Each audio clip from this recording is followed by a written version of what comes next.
บ้านนี่มือน่ะมือซื้อน่ะเจอผู้เบางูสิงเพิ่นขึ้นหน่อยเกิดเจอวางงูสิงฮะเป็นยังก็บ่สิงขึ้นหน่อยขึ้นใช่ขึ้นเฮือนเพิ่นเอ้าคือไปเอากระเป๋าบ่ไปจะค้ารักมันนักเรียนโยมันอยู่คือมาเอามันมาอยู่มันคือไปหลักเอ้ามันได้จ้าเป็นเอาแล้วสาวดำเฮ็ดแม่คอยว่านะเอาไปอิงไว้พุ่นฉันเพในรถเจ้านะโอ้เฮ้ยเอาอิงไว้นี่ก็ได้นี่ขี่มานี่ก็ได้นี่มาอิงไว้นี่ว้าวแล้วเฮ้ยลีปุ๊บเดี๋ยวเนาะต้องมีหาเอาไปอิงไว้พุ่นพิงแดดน้ำข้น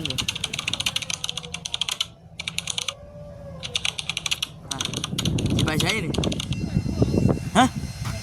เขาคือเอารถถีบรถยางออกมาข้างในแค่นี้ขี่ขันยางมา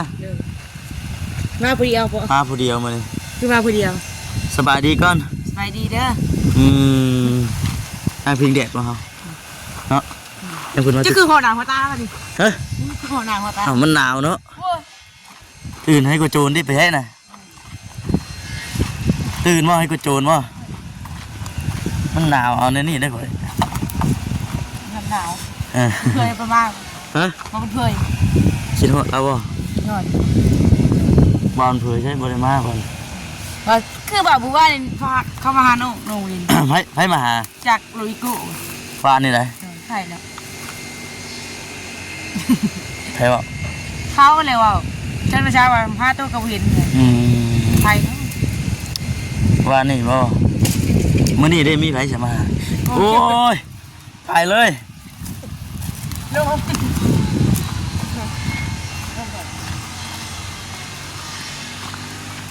โอ้ยเจ้าก็เอาอิงไว้ก็ได้นี่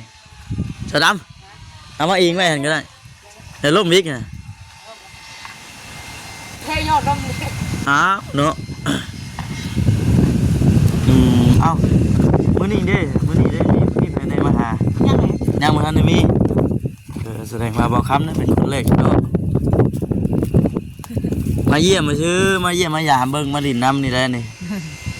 บ่ได้มาหึงห่างหายไปหลายมื้อเลยมื้อวาดอีกอะเอามาให้เอ้ยเอามาให้เอ้ยเห็นแล้วบ่มาหมดแล้วมาเนาะไปให้ข้าเจ้าเอากินไก่กินไก่มากินไก่ยังจงไว้อยู่เนาะเลื่อนไปเอ้ยจ้ากินเป็นเอาแล้วสาวดำเฮ็ดแม่คอยว่านะเอาไปอิงไว้พุ่นฉันเพในรถเจ้านะโอ้เฮ้ยเอาอิงไว้นี่ก็ได้นี่ขี่มานี่ก็ได้นี่มาอิงไว้นี่ว้าวแล้วเฮ้ยลีปุ๊บเดี๋ยวเนาะต้องมีหาเอาไปอิงไว้พุ่นพิงแดดน้ำข้นพุ่นเอาไปพิงแดดน้ำกันล้มเลยฮะล้ม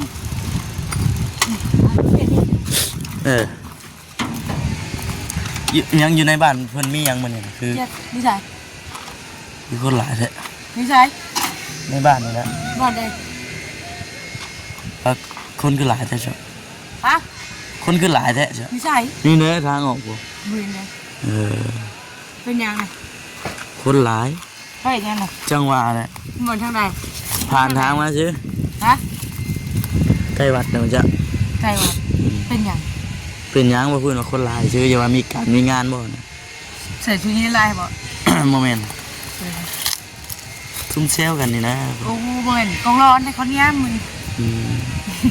เพื่อคือยามเป็นยามบ้านเป็นยามบ้านยามเมืองแล้วหนาวหน่อยหนาวเย็นเนาะอากาศเย็นลมลมเนาะน้องว่าให้ซื้อมาดูให้น้องแน่ปลาดุกใช้มื้อที่บ้านบาสรีมานบ่หามาทางบ่มีจะเอาเงินน่ะนะจะซื้อเองมูชาวข้าวเจ้าพี่ชาวกับหยังพี่ชาวขวดกับสู้ใช่เคย มากก็ได้เสวยเด้ ว่ายังสวย มากเสวยเด้ เออ เลี้ยวก็เป็ดเช้าเด้ เลวกับเป็ดหัว เป็ดเอ้ยมันพากินข้าว เอาว่าเพิ่นเอาเมื่อเพิ่นเบิดล่ะ แล้วยังตัวหนึ่ง ยังอีกตัวหนึงอีก มันฝักไข่ อืม จะชั่วโมงเลยนอนฮะ 9 โมง 10 โมงนี่แหละ ในบ่หอดบ่ มีทางไปบ่ บ่ได้ มื้อนี้กะว่าสิมีไผในเข้ามาหา จักแรกนอนก็หูเลย กะบ่ถึกบ่ ก็บ่ถึงวันนี้เขาก็หาหลักมาหา ว่านี่เขารักมาหา บ่จักวันนี้เขาสิมาเดี๋ยวบ่หรือว่าทุ่มเบาเชนบ่ก่อน มาแล้วเจ้าบ่อยู่ห่วยก็บ่มาแล้วบัดนี้มาเท่าใดก็บ่พอห่วย มาแล้วพ่อแล้ววันที่หนึ่ง จังได๋เสียเรื่องตาวเฮาก็ยังโจ้ไว้คือเก่ายังบ่ทันได้เฮ็ด โอ้หนาวแล้วไอ้ 2 มื้อ3 มื้อนะพี่น้องเนาะถือว่ามันหนาวมันลมเสียงจนเปลี่ยนซิแล้วน่ะ แม่นเนื้อเชียงเปลี่ยนก็ล่ม เออเสียงจนแหบเนาะ จักโมง7โมง เอาเบิ่งให้โอ้แม่นอะดิ11 โมง บ่ได้นอนแล้วบัดนี้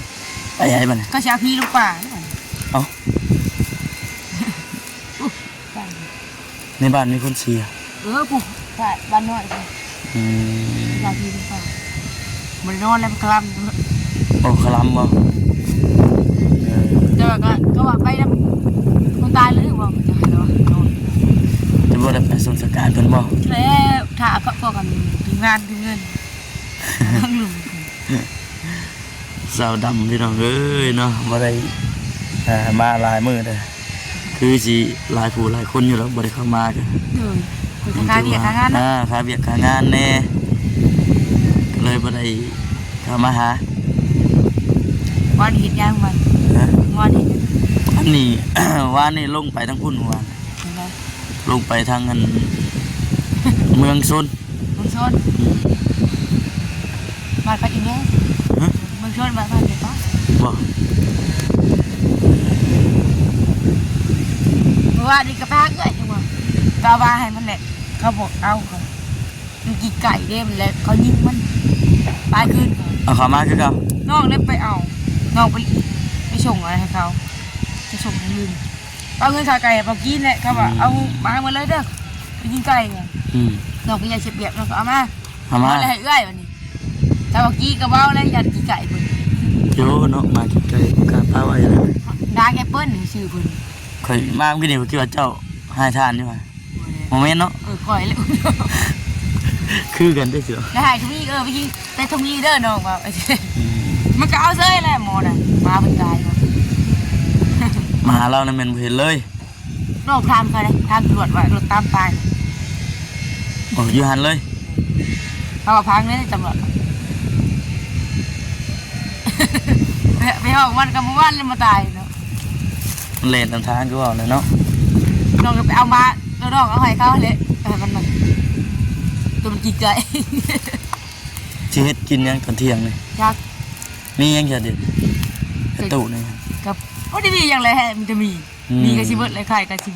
อืม ถามเอาเชนมาอีกแล้วเชื่อ แม่นบ่ มันไปเอาบ่เคยจะคือลายทำกินเจ้าปลากระป๋องบ่ เออ ว่านี่ก็ชุบเปิดกระมาเบาอย่างก็มาคำ แม่นบ่ เวียงเอาลื เอ ม อเนาะ เอาลืม ลงคนเนี่ยนะน้อง เดี๋ ดั ยวน คนบ่เวียงว่า เออ แล้วก็จะไปบ่จ่อยๆฮะ เบาเวียงเบาบ่อยบ่ บ่บ่อุลิบ่อุลิ มาคนนี้ปากบ่เว้าเนาะ ปักขึ้นไปพอกันนั่นเลยขึ้นไปพอกันนั่นเราไปส่งมา มื้อนี้ได้บ่ได้ไปเพิ่นอีกบ่ จักแล้วฟังมึง ทางเบิ่ง ขึ้นไป ขอยก็เห็นบ่แสนเพิ่นมาเมื่อนั้นเดี๋ยวก็เห็นคลิปไปก็มื้อนั้นอันเพิ่นเอาโต๊ะให้บ่ ซาลีบ่ แม่นบ่ ซาลี เพิ่นเอาโต๊ะให้ กูจะไอเด็กได้ บ่แล้วบ่เพิ่นเอาถามมาซื้อบ่เอาเลยเนาะของเพิ่นเฮ็ดไว้ขาย หมดแล้วเพิ่นให้เปาเซียน แม่นบ่ เพิ่นได้พิเศษเลย พิเศษเลยไผอ่ะ พี่อ้าย เออ โ หนาวหน่อย นางพิงแดดพิงหน้าสิก็อุ่นไปน้ำนึงได้แผลแล้วจักล่มมึงก็ดีบ่2บอลมึงก็ดี ลูกน้อย รุดได้สะดับมั้ยใส่ไหมใส่เป็นบ่ ไม่ใช่ใช่ อืม เกือบก็ขาดวันนี่ โอ้ย กินได้ เป็นหยัง เกือบไปเลยบอดี้เอาดอกว้าลึกเลย อืม เพิ่นมาเป็ดเนาะแบบพอดีว่าชาลีกับเบาต้ามา ว่านี่ มือน่ะ มื้อซื่นน่ะ เยอะผู้เบางูสิงเพิ่นขึ้นหน่อย เกิดเจ้าว่างูสิง ฮะ เป็นหยังก็ เบาสิงขึ้นหน่อย ขึ้นใช่ ขึ้นเฮือนเพิ่น เอ้า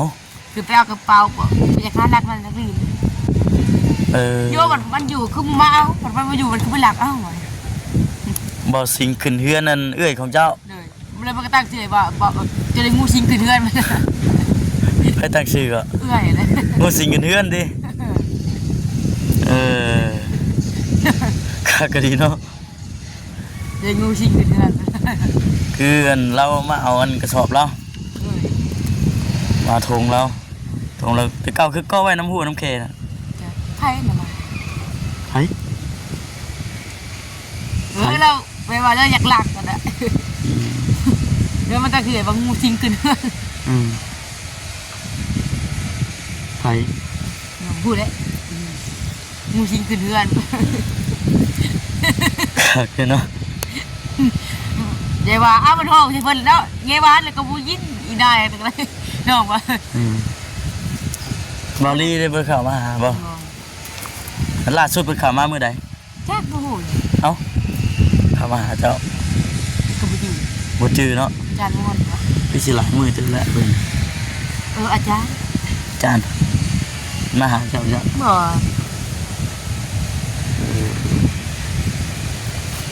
งูสิงขึ้นเฮือน มาเยี่ยมมายามซื่อๆมื้อนี้นะมาถามไทยเบิ่ง14เพิ่นบางที14เพิ่นกินฮอดก็มี นอกก็เมื่อแล้วยายว่าถูกแบบงูสิงขึ้นเฮือน อ๋อ งูสิงขึ้นเฮือน โทรมาหาเจ้าบ่ เมื่อว่าเอ้ยเลยเดี๋ยวชายว่าคือเมื่อไว้แต่อวยเมื่อแล้วงูสิงขึ้นเฮือนตั้งชื่อเลยนะ มันก็ญาติได้ญาติแท้ งานเนาะ งูสิงคือเถื่อนบอกแชร์หนูเลยที่บอกแชร์ที่ญาติ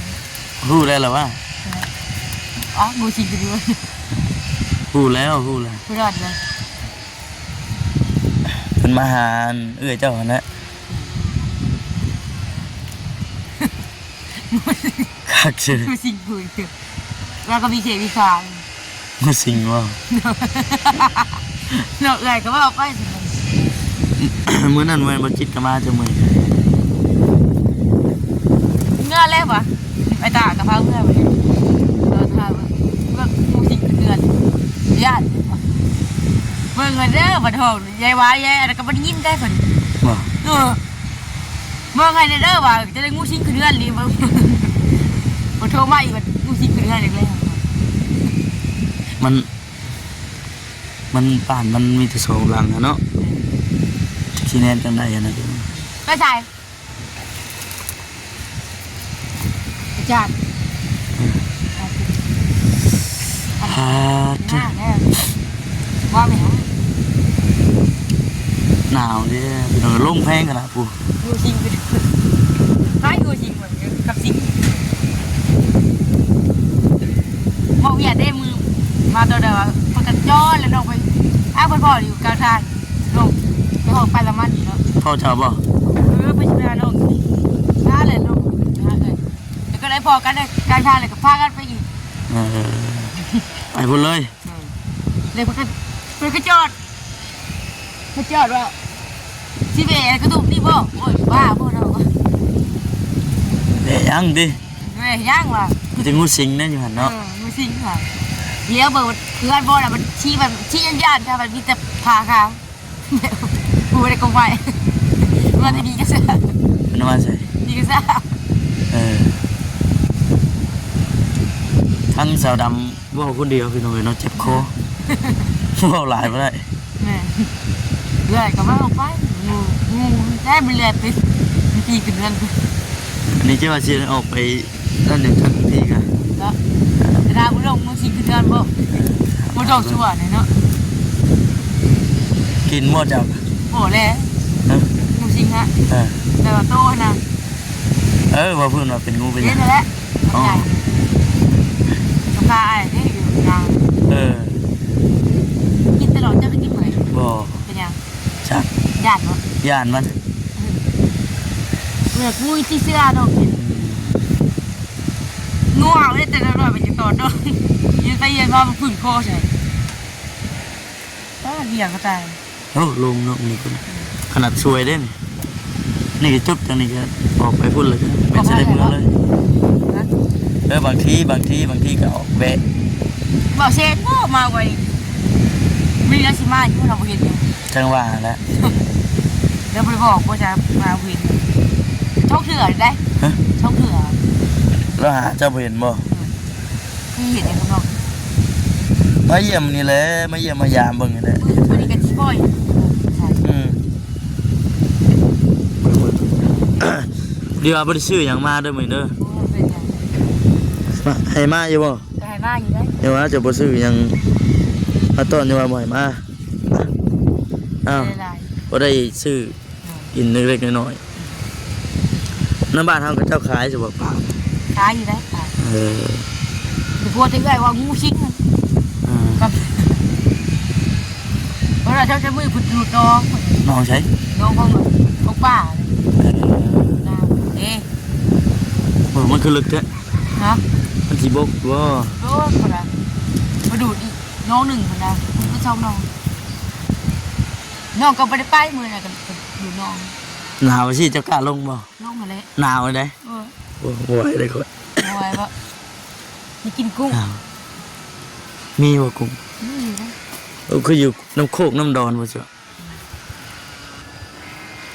น้ำโคกน้ำดอนนะมันบ่มีดอกมันมีแต่นี่ กุ้งมันสิมาใช้ สอนเอามูสิกันวัน เอามีแต่ว่าวันหน้าวันในมื้อหน้ามื้อในเด้อก็มาหาใหม่ เชื่อว่าบ่มีไฟนอกมัน ฮะ ป่าเพื่อผมเคยมีไฟนอก สมอยเลย เราหยัดเขาจะใส่หมดเราหยัดเขาจะไม่ใส่ จังหวะเด้อจงกินฮอดแล้วบัดนี้เนาะ หมอคิดสิหยอกเพิ่นเอาบ่มากินไก่ เออ เลยพวกนั้นเพิ่น หนาวสิก็เบียดกับห่วยหนาวสิบ่อยากออกเด้ นี่เอ้ยก็จอยได้มันดอกเอามาหัวดิก็ไม่ได้อ่ะนะหอยเขายิงหัวมัน ว่า มากินไก่ โอเคมื้อหน้ามาพบกันใหม่เฮา เออ สบายดีพี่น้องเนาะ